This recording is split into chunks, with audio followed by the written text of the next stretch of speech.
we just finished round of Xculture, and we had a little over 5,000 students this time. And they are submitting their final post-project survey or report today. And so the natural question is, what's next?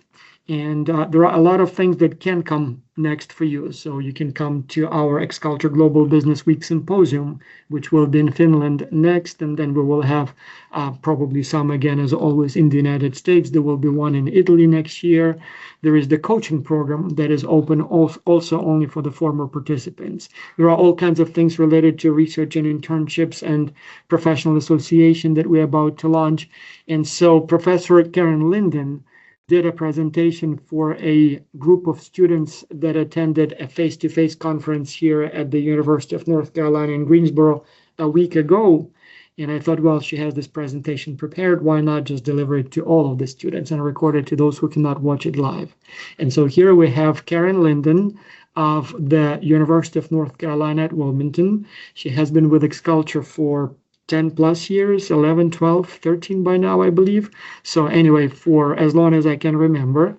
And she's heavily involved in co-managing Xculture as a program director for the coaching program for many years, a director for the faculty development component of the Xculture Symposia, as a researcher who's used Xculture data extensively, participated in a number of Xculture hackathons, as well as a board member and a trusted colleague and friend who helps with all kinds of things. And so, Karen, maybe if you can do a quick additional introduction of yourself if I missed anything, but then yes, we would like to hear from you what students can do next, both for fun, but also for professional development as part of the Xculture universe. Great. Yeah, thanks. Thanks for having me here. And despite all of the years being part of the project, I really like to connect to the beginner mindset of Xculture. It definitely keeps me interested in the project. There's never, you never step in the same waters twice, I think they say, something along those lines. So I learn something new every semester. And I'm excited to see you all here. You've gotten your reports out the door. You're maybe waiting for your grades to come in. And just really like taking the whole experience in, like, what have you accomplished over these weeks? It's really quite amazing. And you'll see, I'll show a quick PowerPoint, but it's a lot of pictures. It's pictures throughout time, different events, different opportunities. But I also stumbled across some really old photos from my first time with Xculture, my second time, when it was really small groups. So we would go out and have coffee together and do the certificate ceremony. And then it's just evolved over time. So I'm so glad you're all here today, and maybe some things that we share might inspire you along your professional development. So.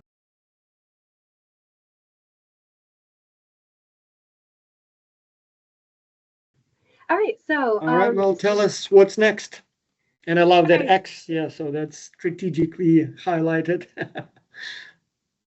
This is a photo that I took in Macerata, Italy. It was a morning, and we were walking to one of the workshops at an Xculture event. And it's just like one of those moments in time, like it's early morning and it's hopeful and we're excited. And I'll share a little bit more as we go on. But I'm really happy here today to tell you about 3 potential opportunities. So one is the coaching program. And just to be sure, Macerata, that's from 2017 symposium that we had? Yeah, you'll remember the time better than me, but I think it is 2017. Yeah, I remember parking our car was very difficult in those narrow streets. I literally had to fold the mirrors and like barely was able to squeeze through those streets. But yeah. Yeah, just to go back to it, I think what we'll talk about too is going to some of these events. I mean, we can all save up.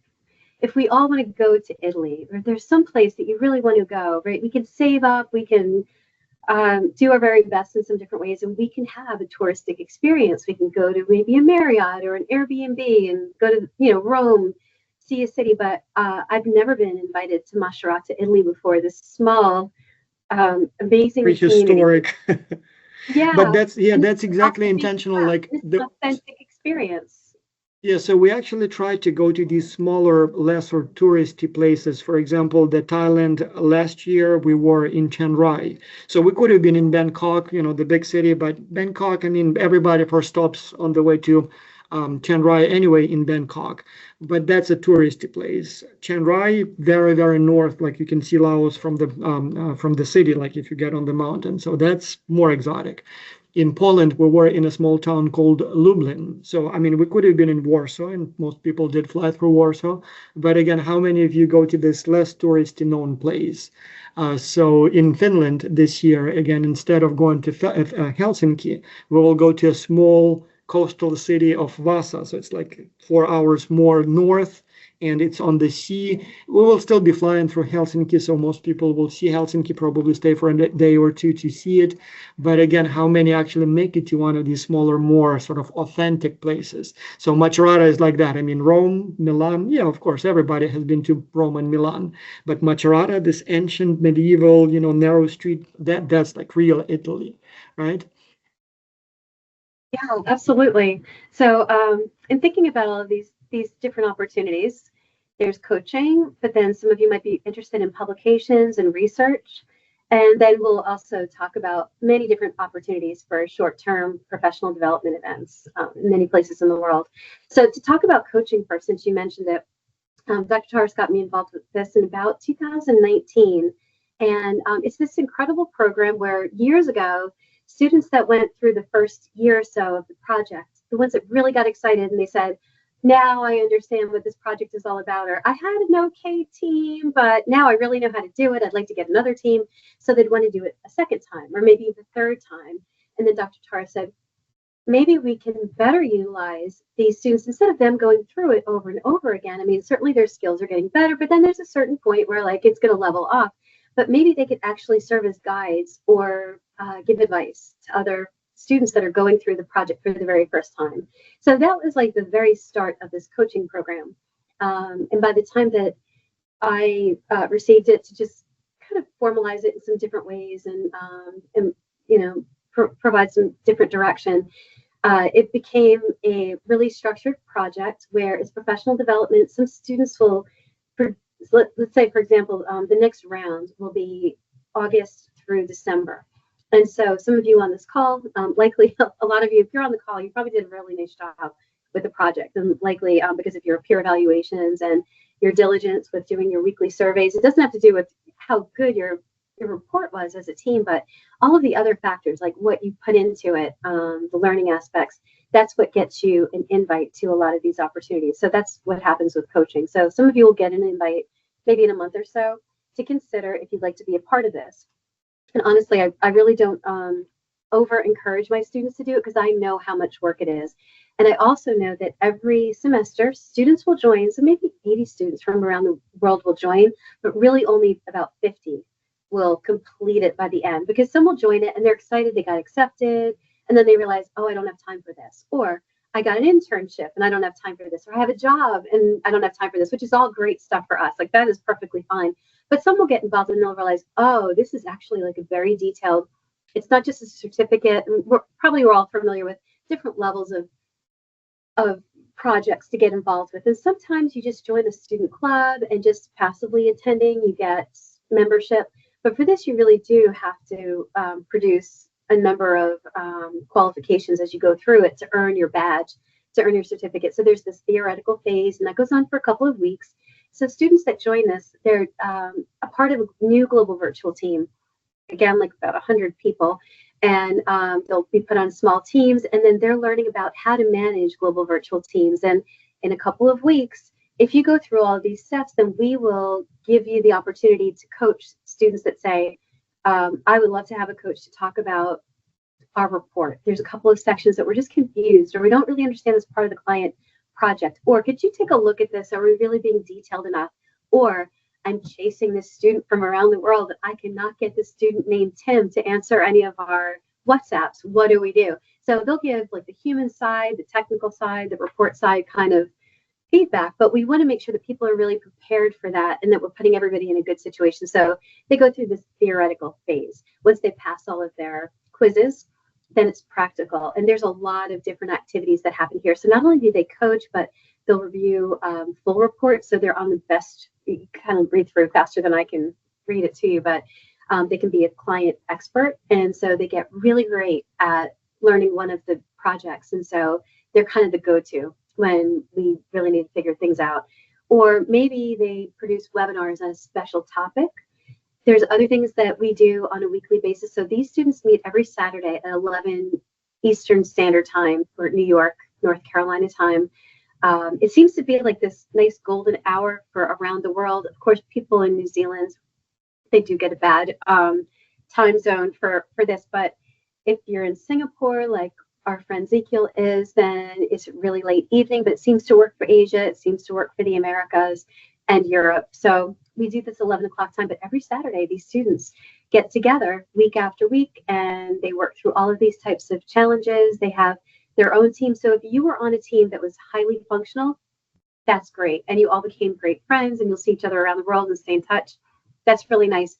But for a lot of teams, you might have challenges. And so what I like about this particular aspect of the X Culture project is that if you join in, you really are with other people that do want to fully engage. So free riding is not really going to happen in this. It's more of what do you want to create with all these other young professionals from around the world. But there's, again, different levels of participation and engagement there. I wanted to show you some faces. So while we have about 50 people that complete every semester, there's usually a team of 10 to 15 people that really run the project. So while I'm a faculty advisor and Dr. Taras is involved with it, and Dr. Leilani Balmanis is involved with different aspects of the project, really it's Drew, who is a PhD student in France right now, who's working with Ezekiel and Leon. So Ezekiel's in Singapore and Leon's in South Africa, and they've worked together for a couple of years. Some people come in and out of the project, running different aspects of it, but people can find something that's super interesting to them, and then it becomes a part of the program. And it's a really nice opportunity to just try things out. I mentioned Ezekiel before. He created this ticket system that we use.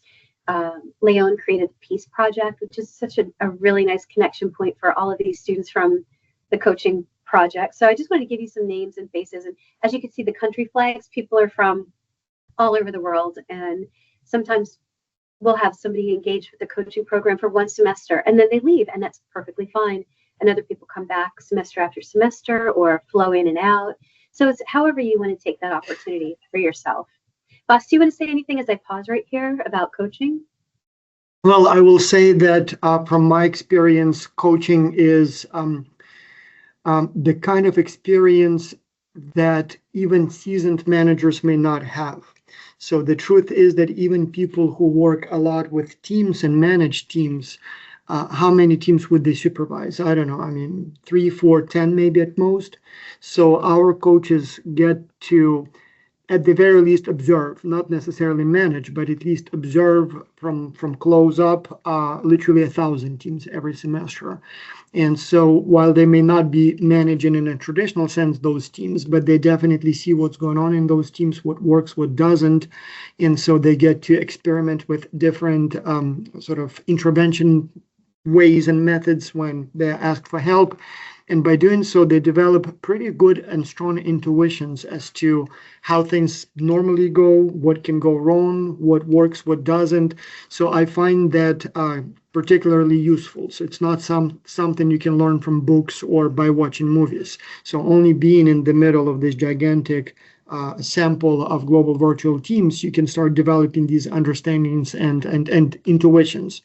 And so I think that's quite valuable. And so when applying for jobs, for example, if you describe your X Culture coaching experience, if you tell that you've been sort of managing, coaching literally 1,000 teams, observing their performance, organizing webinars for them, helping them with conflict resolutions or feedback or whatever they asked for, that's actually quite impressive. So not many people on this planet have had that kind of experience. And so when you will be applying for jobs and you need to stand out from the large pool of applicants and show something that others don't have, well, that's something. Being a member of a global virtual team as an X Culture student, that's already something. Again, most people never did it. But being a coach, that's even better. That's much more. And again, you'll receive additional training. You will meet people from around the world. So I noticed that the coaching cohort, the cohort of coaches, so they become pretty close and quite, sort of, it's a nice group of sort of friends, colleagues. Many of them stay in touch for a long time. So, and then obviously when inviting students to the X-Culture Symposia, so again, we give a priority to coaches first and foremost when they apply just to attend, but also we always have a group of ambassadors. So a smaller group of about 10, 15 people who help us organize the event. And so coaches obviously would be then a priority for that specific group as well. Yeah, I completely agree. And just thinking back to, I'll just look back to the faces here. Some of these individuals have been, so not only are they helping, because your cohort, you mentioned 5,000 this last time. So you'd be responsible for, you get this opportunity to look at hundreds of teams, thousands of people going through the experience. But then some of these are managers of coaches. So it's like it's just an incredible management experience. And I'd have to say, in the world of work before academia, I had global virtual teams and global teams, but our clients, like we had a client in Belgium, and our programmer might be in India or the Philippines, but that's as far as complexity went in many ways. And so this is really just such an incredible opportunity to look at like the really big picture. I know all of you have had such interesting stories just collaborating with different people from around the world, but now you get to look at like multiple teams and seeing like what the patterns are, like you said, developing an intuition. And these are the feedback points that some students have mentioned about coaches. Again, it's a volunteer system and people come and go as they like, but it's just fantastic. Reference point for your CV. Yeah. Yeah. One thing I will say, and it's a horrible thing to say, but X-Culture, when you do it as part of a global virtual team, on the one hand, it's extremely useful, extremely insightful, illuminating, because that kind of experience tells you, how to work in a global virtual team. The risk here is that your single team experience can dramatically bias your understanding of what's going on in those teams. If you're lucky to have a good team, you think, oh, working in global virtual teams is easy. Everyone is nice and collegial and do a good job. Or if you happen to have a bad team, again, oh, working in global virtual teams is difficult.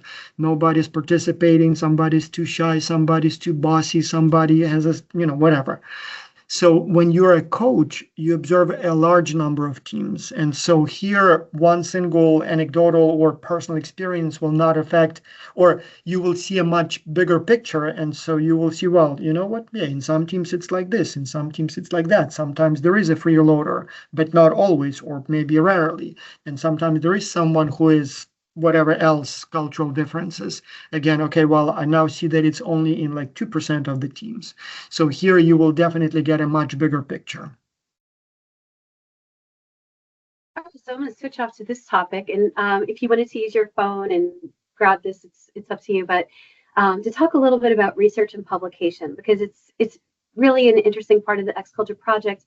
At the forefront, it's a project to help connect students from around the world to solve this consulting project that's been put before you. But we've realized that over time, looking at the law of large numbers, there is a lot to kind of unpack. And what are ways that we can think about to help teams become more productive, to avoid the challenges, right? To work on these things. And so we have from master's students, PhD students, and then professors, scholarly researchers from all around the world that will look at the X-Culture data anonymized and say, isn't it interesting? Does culture matter?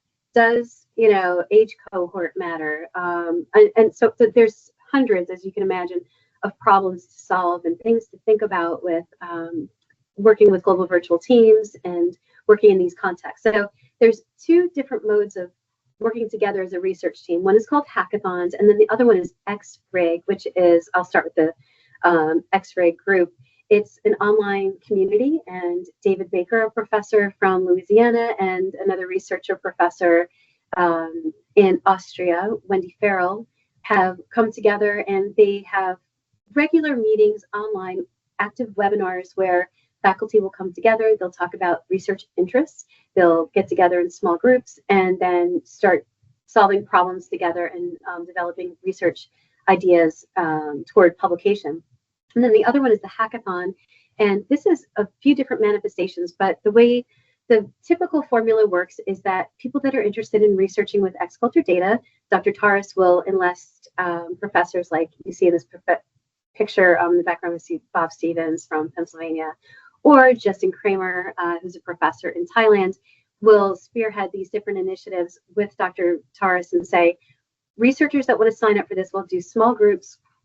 We will break up into small clusters and then virtually as teams come together and research our ideas. And then we will meet in a live event and compress our time and just live this experience. So we move this paper idea forward. So instead of it taking a year to put this project together, let's see what we can come up with in a really short time. So I'll turn it over to you, Voss, to tell us a little bit more about like the nuances of what a hackathon is, the purpose of it, and why it's different from different ways that people typically research. Yes, and importantly here, I should say that while to many of you it may seem like not interesting because this is more for professors, the truth is if you think about doing a graduate degree, master's or especially PhD, and maybe hopefully many of you are thinking about that, this actually could be very much for you, because especially when you apply for a graduate degree and especially for PhD, the goal of these degrees is to prepare you as a researcher, research and development more at the master's level, pure research at the PhD level. And so the committee, as you're applying, will be much more impressed with your application if you have research experience, especially if you've published something. And so these hackathons specifically, but also XCulture's data and research endeavors in general, are a very good way to do some of this research.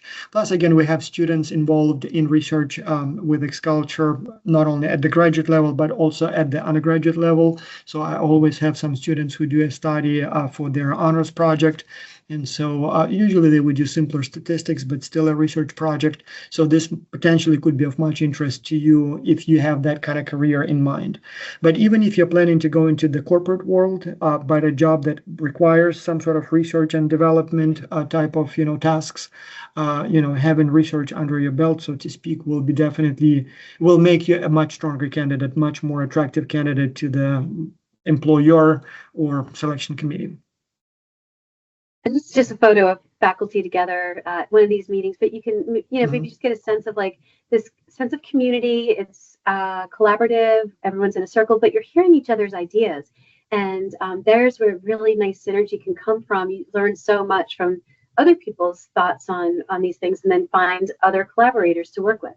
So like you mentioned, Voss, there's journal articles, books, and chapters. And even when I think about that picture toward the bottom, the XCulture handbook of collaboration and problem solving, I know that you had coaches. You had April, Raphael, not PhD students, but they developed book chapters, and it's published in this book. It's amazing. So there's a place for everyone when it comes to research. It doesn't have to be a qualitative paper, but if you're interested in qualitative papers, then there's, that opportunity, quantitative papers, but then there's case studies. These are just some pictures of some of the top journals from around the world, but then also book chapters or online materials. Like you mentioned, there's several dissertations that have been created through XCulture data. I know mine is one of them, and theses. So I'll show a photo in just a moment of a different project of a master's student. But this is one of the handbooks that was put together several years ago. Like we see at this table, here we are live in the moment, but this was an hour-and-a-half conversation with our publisher, Marcus, toward the end of the slide here. But all of the work happened virtually afterwards in global virtual teams. And it was 44 chapters, 87 co-authors. If you could imagine coordinating all of these great academic researchers from around the world, but these chapters are really fantastic. And so it's this big, thick book from many regions of the world represented. And it's just one other way to make a difference in sharing knowledge around the world.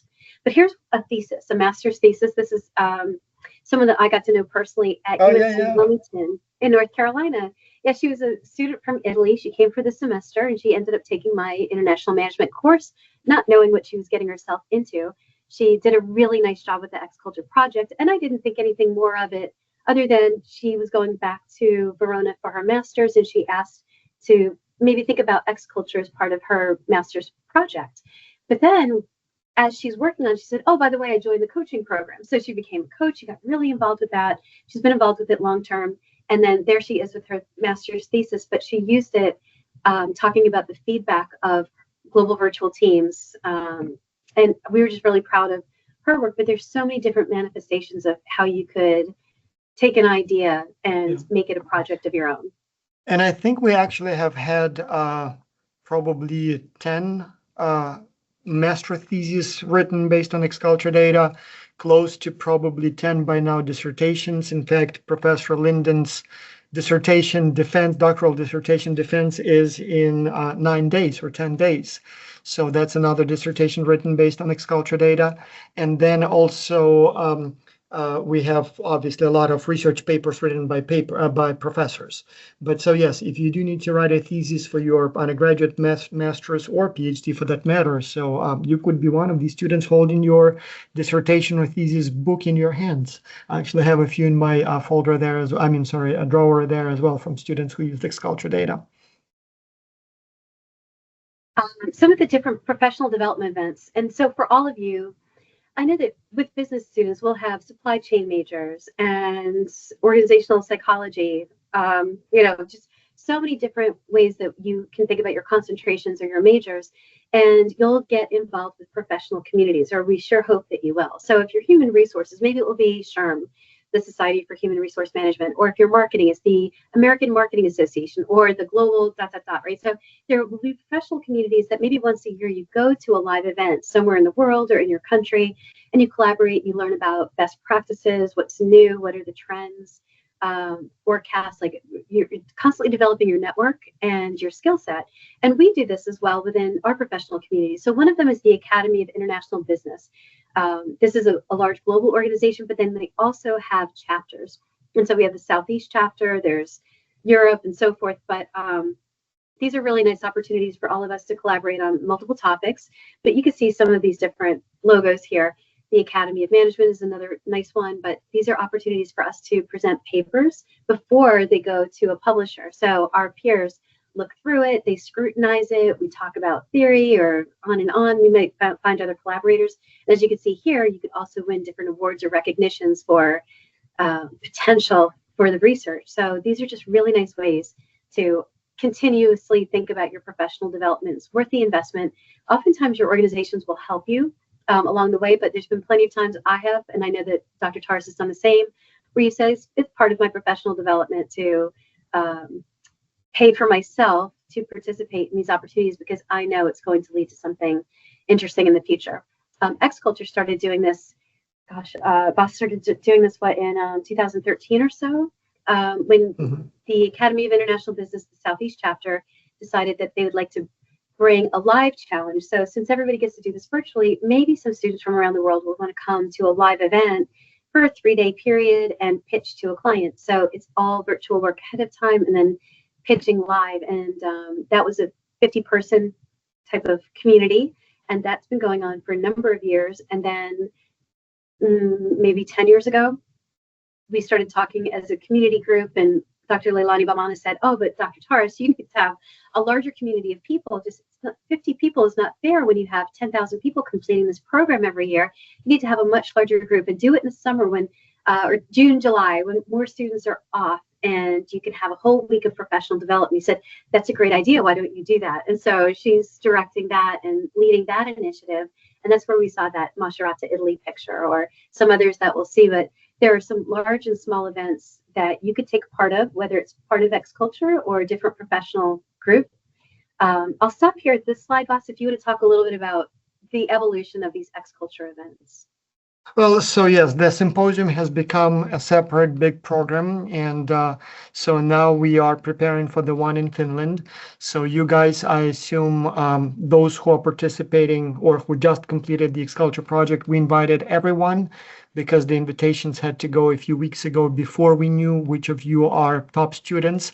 So, but those who applied, by the time we had your applications, we had a little bit more information about your performance. So my hope is that we will see some of you at the event in Finland. And so this time we have many more applications than we can accommodate.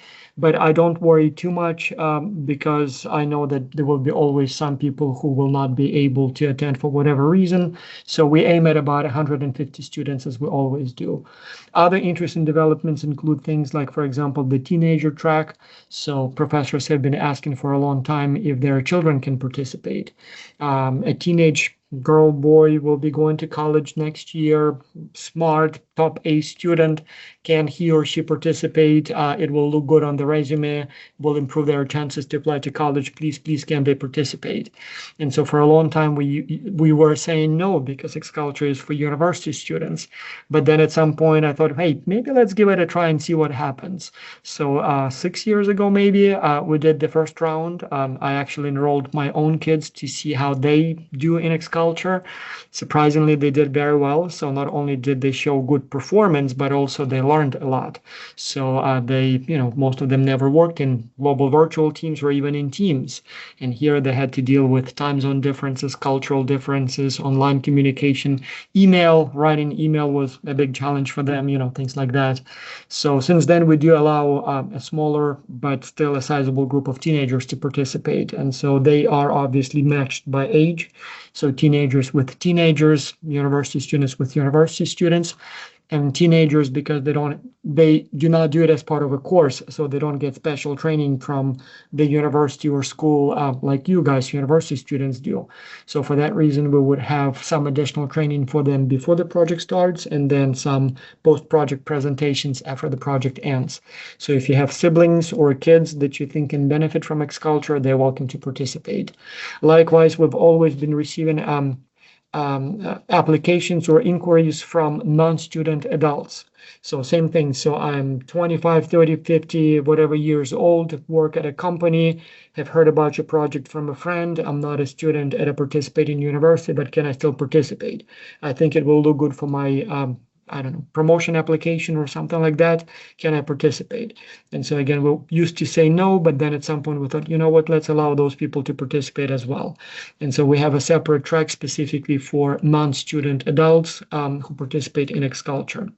One interesting development, and if everything goes well, it will come out in May.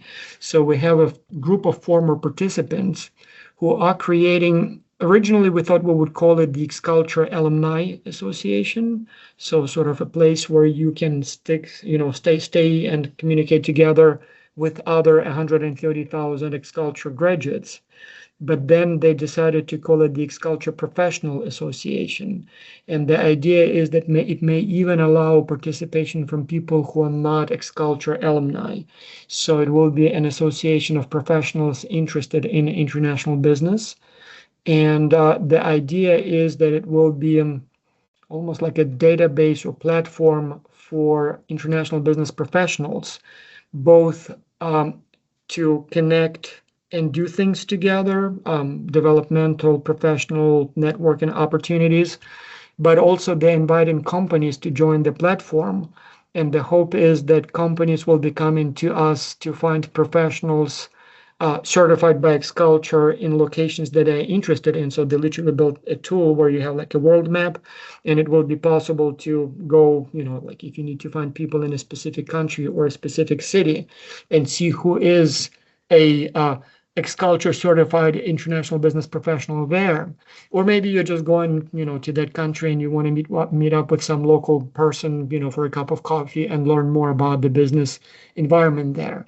So we'll see, but it's almost like an idea is to create a platform, not unlike LinkedIn, but more focused on the international business with more activities and face-to-face or online engagement among the participants. So we'll see what happens out of it. Yeah, so it will be obviously a closed group. So we'll see how far we can take it, but it will be sort of like an alumni association with a lot of developmental opportunities, not just a place to stay in touch, but also to a place to continue growing together. So we'll see how things go. For now, they call it X-Culture, the X-Culture Professional Network. And so we'll see how things go. We also would like to offer, as part of this professional network, online courses, and I'm actually working as we speak on online courses, international business, entrepreneurship, management, marketing, economics. And we may eventually add more like global leadership and things like that. Again, we get so many inquiries from students if they can either take my course or if I can recommend the course. So we decided to create a series of online courses for those who would like to learn more. And I think we will probably do it with exams at the end of the course and certification. So if there will be this professional network or platform, you will then not only be listed there as someone who completed Xculture, but if you get certified in other areas, like as I said, marketing, entrepreneurship, it will be listed there as well. And so one thing we have no shortage of is professorial talent. So it's almost 1,000 professors who have completed Xculture. And so they teach at some of the world's leading universities. And so developing these online courses, pre-recorded or live. So we definitely have talented educators, researchers, practitioners who can deliver lectures and share their experience and knowledge. So again, we'll see how far we can take it, but I envision it as a platform where people come to learn, to network, to maybe find jobs, or if you're a business representative, to find employees, but also to, as I said, maybe even have some fun in the process, have some more sort of, celebrations and themed events where you can, as I said, engage with your peers at a more informal level. So we'll see how things go, but those are some of the bigger plans, and we'll see. Another thing, I keep talking about it for years, and I think I will dedicate finally time and launch it this summer. I get so many inquiries from students who develop a business idea, and they would send me either a description of the business idea or sometimes a full business plan or pitch deck. And they would ask either for my advice, just, do you think it will work? Or sometimes for specific help. Can you help us register this company in the United States? Or we want to run a Kickstarter campaign, and for that we need an American entity to sponsor us. And so I've been helping many of these idea students on a one-on-one basis. So we've run a number of Kickstarter campaigns. I did help a few companies to register in the United States, and then obviously shared my advice and guidance in general.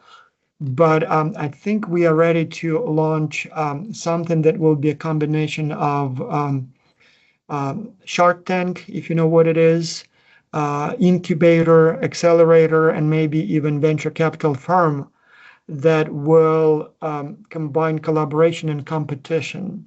So it will not be like Shark Tank where you present your idea and you either get an investment or not get an investment, but rather it will be more like a multi-stage developmental competition where students from Xculture's community will present their ideas, but then get feedback, get training, get guidance, go home, refocus, maybe pivot, create teams with other participants in this program, present a refreshed idea, again, get feedback. So after several rounds of this collaborative competition or competitive collaboration, they will further develop the idea and then potentially even get an investment either directly from us or with our help from angel investors and venture capital firms in exchange for maybe some support, for some equity in the company, I don't know, 5% or something, but also support with the legal, accounting, all those things that you don't want to deal with as a startup founder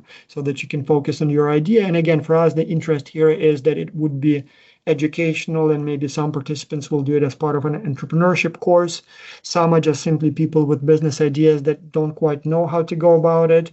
And so there are quite a few professors who are willing and ready to provide support, many with, again, business experience. And as I said, maybe possibly even invest in some of our money in some of these more promising startups, or at least connecting you with the people who can make an investment. Again, this idea has been around for a while, and I'm a little bit sort of not hesitant, but rather it's a lot of work to do it right. Plus, again, there are all kinds of regulations around investment in the United States. So it's not so easy to set up an investment fund, even if you have the money. So, but I think we will finally be able and ready to roll it out this summer, maybe in a kind of test format.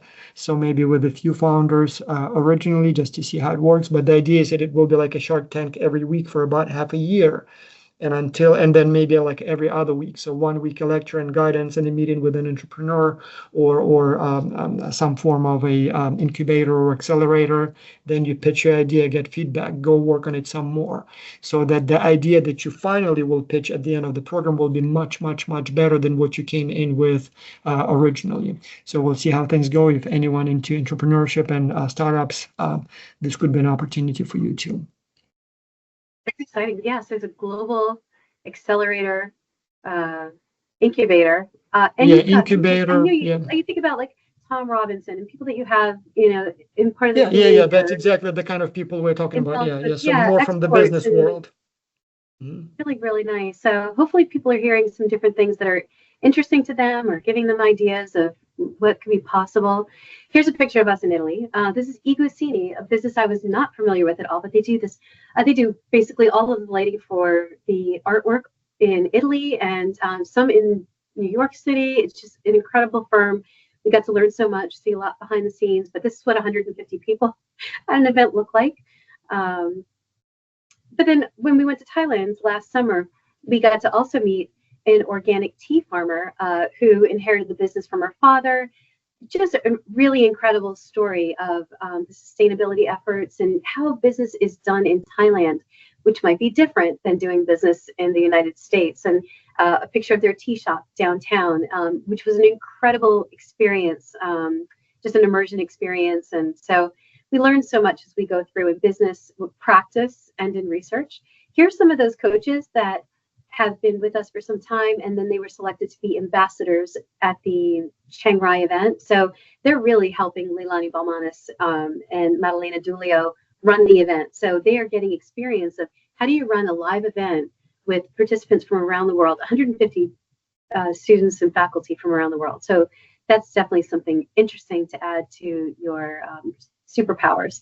Just other photos. More of these. Yeah. Yeah. I just want to show you a glimpse of like us around the world. But it's not all about necessarily. Can you go to the previous one? Can you go to the previous one? So sure. the 2013 in Istanbul, Turkey. So that's the very first X-Culture Symposium hosted by the Mercedes-Benz Trucks and Bus Division.